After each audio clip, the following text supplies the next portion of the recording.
Hello everybody. We're gonna draw my cat today.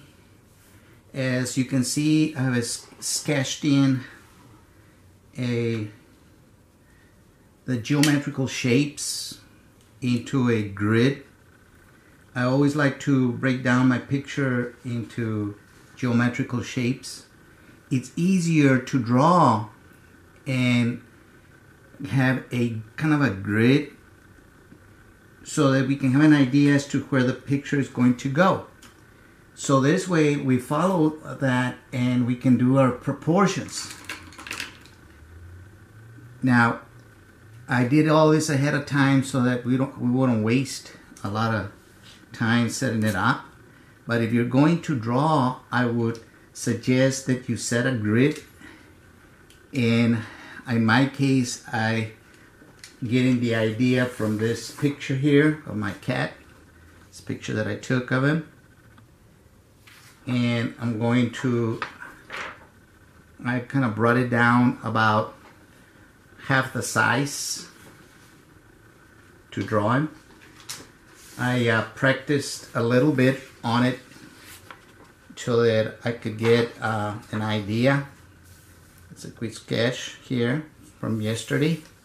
So today I'm going to try to show you and draw it again and show you how I went about in setting it up, setting a grid. I also took a picture of him so that I could have a guide. To help me. And we're gonna see what happens. We're gonna see what happens. And as you can see, I have proportioned parts of the face and everything else according to the grid. Now, a lot of people look at the subject matter and they kind of freeze up because you see a cat. Well, we don't care what it is. What we care is the geometrical shapes. You know, if you look at the head of the cat, is kind of a oval. It's kind of a portrait of him. Then if you look at the angles, you see, you look at them as geometrical lines and ovals. And if you apply and check and see where the picture is going to, in this case the framing, it comes this distance here, well, it's going to be half the size over here.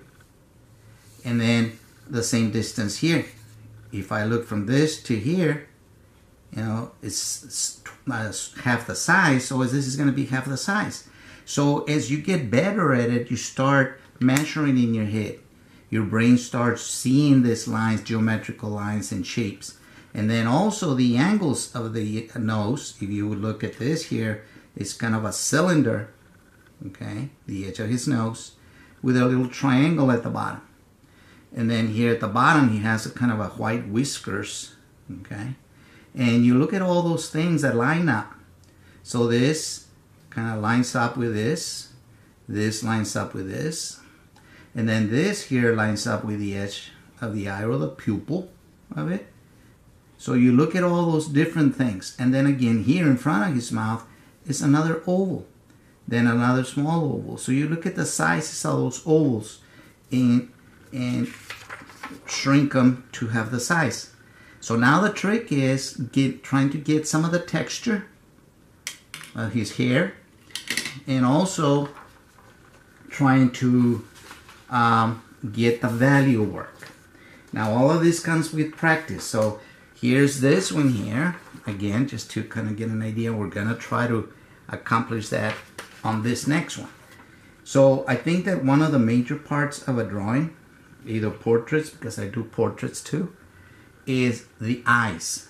So we're going to concentrate a little bit on the eyes so that we can try to get as much detail as possible.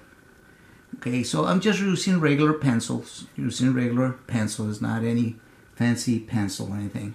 So I'm going to draw his eyes first, the pupil area.